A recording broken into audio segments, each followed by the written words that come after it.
What's up everybody, JPM here, fighting game player for Goliath Gaming, and something came to my mind, last time I was talking about playing the matchup, but there's a specific topic during that whole conversation that I actually didn't go in more in depth with, and that is bad matchups, So today I just want to touch on a bit just to make people understand what it does, So without any further ado, what a bad matchup does, let me talk. I'm gonna kick it off like this: player versus player.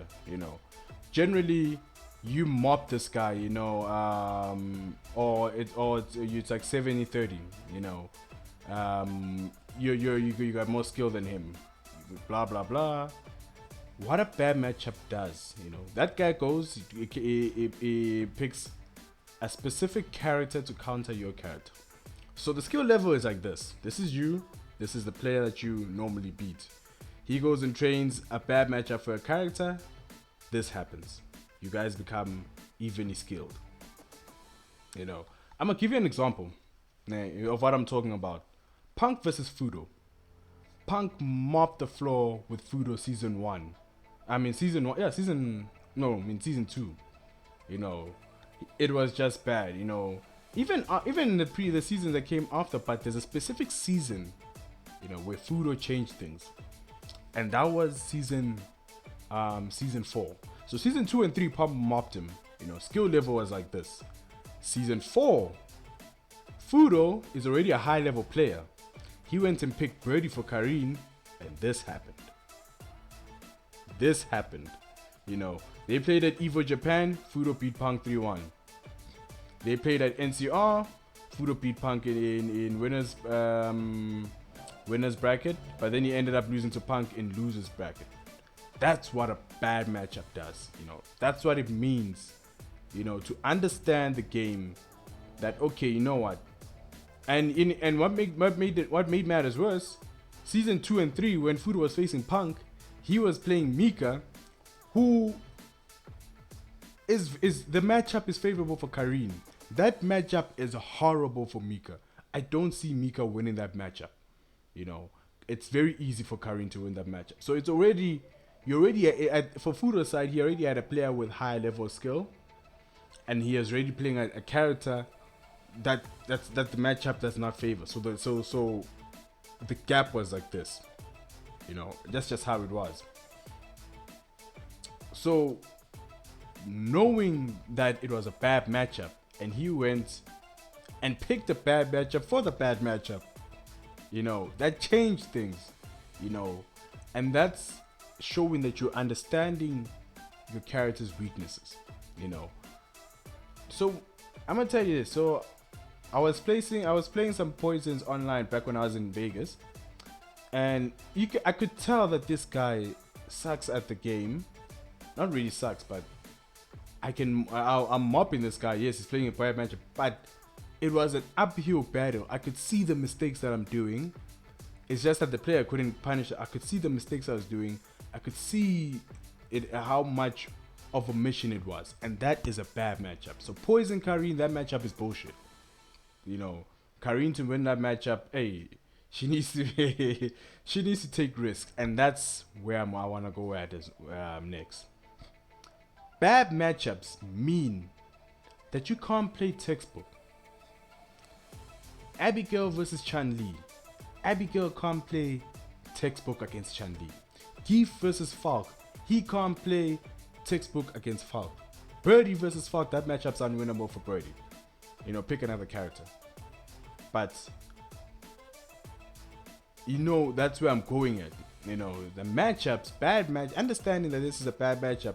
Goba, unfortunately, so Goba's a very good Honda player. Unfortunately, Sunny, so this what happened in Pro Tour 2021 for SA. In winner's side, Goba, he made Honda only. Sunny definitely was watching the matches, and he realized, oh shit, this guy plays Honda. I have a pocket Ryu. He took out his Ryu, mop Goba. It's like, go home.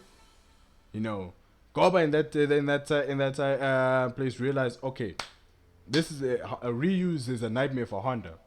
You know, um, unfortunately at that time it was really almost too late. You know, he realized it's a nightmare, but he didn't have a secondary that is on the level of his Honda, and that's what I feel like he could have gotten further, you know, in the tournament. You know, because I felt Goba can gatekeep a few people, you know, and he did. He did. He gatekept a few people, you know, and I also feel Honda can handle Rashid. You know, I also feel Honda can handle Rashid. I think in the CPT, Vince probably didn't know the matchup well, you know, but I feel Honda can handle Rashid. You know, not win the matchup 10-0, but like he can handle him. So that's the thing about the matchup. If he had a secondary character, you know, for Honda's bad matchups, he could have gone further. That's what a bad matchup does. Honestly, I feel Honda is like a better player than Sunny, but the matchup didn't say so. So this was the skill level. This is Sunny Goba on any normal day, but tournament wise, Sunny saw Honda and said, "Nope, I'm going with Ryu." You know, that's what a bad matchup does. It automatically just changes the whole. It changes the whole game. You know, I'm gonna give you an example. You know, another example. You know, I'm gonna go with Billy D. Okay, Nakali, Karin's got a harvest. So he plays Nakali, Zeku, Minat, and Ed. You know, Nakali, Karin's gonna harvest. Zeku, you have to play young, but you're not playing neutral with Karin. You know, Minat, favorable for Minat. I wouldn't consider it a bad matchup, but it is slightly in Minat's favor. But once Karin gets in, or Minat doesn't have the ball, the matchup switches in Karin's favor. You know, he plays Ed. You know, it's favorable for Karin. That's already tough. Whenever he faces Karin, it's already tough because these characters struggle. The areas that they struggle against with Karin's alone, you know, so it makes it a mission, you know. I'm gonna give you another example. I'm gonna give you another example.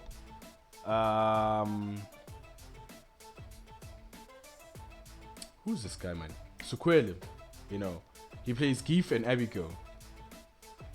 If he faces a Minat player, it doesn't matter. It almost doesn't matter where the skill level is. He's fucked. He's absolutely fucked. You know, and that's what a bad match. You'll find that he took out Sean Carrington in a tournament, but in the following the upcoming matches, I think he met Billy. Billy played Minat. It was almost game over. You know, yes, Geef players take Abigail for Geef's bad matchups, but there's that one matchup that Abigail will not save you. That's Minat. You know, that's Minat. That's poison. You know, so and you know I have a pocket poison. You know Billy's got a pocket Minat. It's already, you know, it's already a mission within that regards. You see, but that's a bad that's the thing about knowing a bad matchup. So me, the reason I have poison covers. I play poison and Falk and Chan and Colleen sometimes, but in CPT I was only planning on playing Karin and poison. Why did I have poison? Is because poison covers Karin's bad matchup. So if I faced a Chen Li, I knew I was covered. If I faced a Birdie, I knew I was covered. You know, Karin's bad matches were already sorted. You know, if I faced the poison, I was gonna do the mirror match, poison versus poison. As much as I hate mirror matches, but the bad matchup forces me to think like that. You know, as much as I'm like, okay, you know what, I'm better than this guy in skill, but the matchup does not say that. Matchup does not say that.